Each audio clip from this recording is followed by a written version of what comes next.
Bienvenue sur FR Délinet. Notre actualité d'aujourd'hui parlera de « Demain nous appartient », spoilé, le retour de Solène, toutes les mauvaises choses sont finies. Martin, Franck Monsigny et Karim, Samy Garbi, traquent Sacha, Renaud Roussel, dans un garage. Les efforts de la police finissent par payer. L'homme est arrêté. Lors de sa garde à vue, Sacha s'enferme dans le déni. Il nie fermement toute implication dans les drames qui ont secoué ces dernières semaines. Virginie, Audrey Loutan, est chargée d'assurer sa défense. Elle n'hésite pas à menacer Sacha. S'il continue de plaider son innocence, il va droit à la perpétuité. Dans le cas contraire, il risque 15 à 20 ans de prison. Ce lundi 12 juillet 2021 à 19h10, TF1 lancera une nouvelle semaine de Demain nous appartient. La série d'Ingrid Chauvin, dont le lead sera assuré par Ici tout commence, sera centrée sur la fin du parcours machiavélique de Sacha.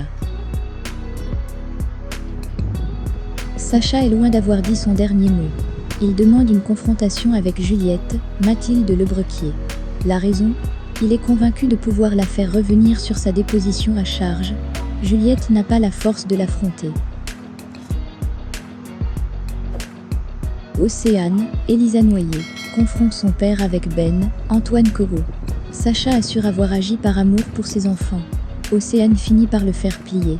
L'homme avoue avoir tué Clémentine, Linda Hardy, Julie Laval et Vinciane Allard, Lynn Ancel. Son placement en détention provisoire est imminent.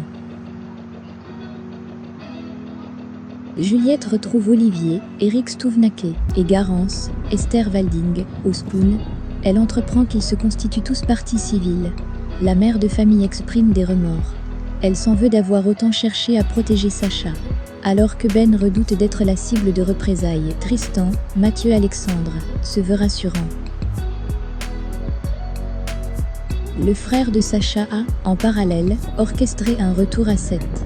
Solène, Artemisia Toussaint, partie à Boston pour une opération des jambes, va regagner la ville héroïse.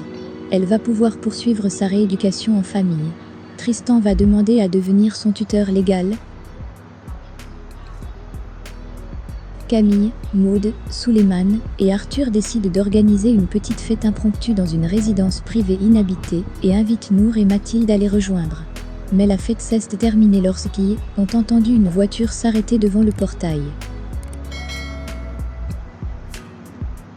Les adolescents n'ont que le temps de récupérer leurs affaires et de se cacher derrière les buissons du jardin.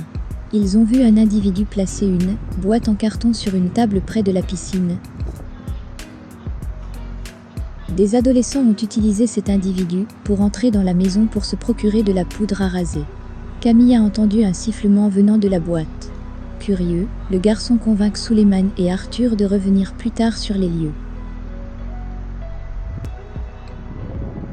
Manon et Dorian apportent leur pâtisserie préférée à leurs grands-parents pour un goûter. Mais Brigitte ne se sentait pas bien et avait un rythme cardiaque rapide. À l'hôpital, Marianne félicite William d'avoir récupéré sa sœur. Elle a dit au médecin que Bénédicte l'a félicité sans cesse lors de son entretien. Elle est vraiment son frère comme un très grand médecin qui veut soigner ses patients avec humanité. William est devenu encore plus inquiet lorsque Bénédicte a confié à Marianne qui souhaitait le guérir. Averti par Manon, William cesse de précipiter au chevet de Brigitte, mais sa sœur l'a devancé. Bénédicte a donné à leur mère la rhodiola, une plante adaptative, et la crise était terminée. Merci d'avoir regardé et à la prochaine vidéo. N'oubliez pas de vous abonner à notre chaîne. En attendant, faites-nous part de vos commentaires dans la section commentaires ci-dessous. Au revoir.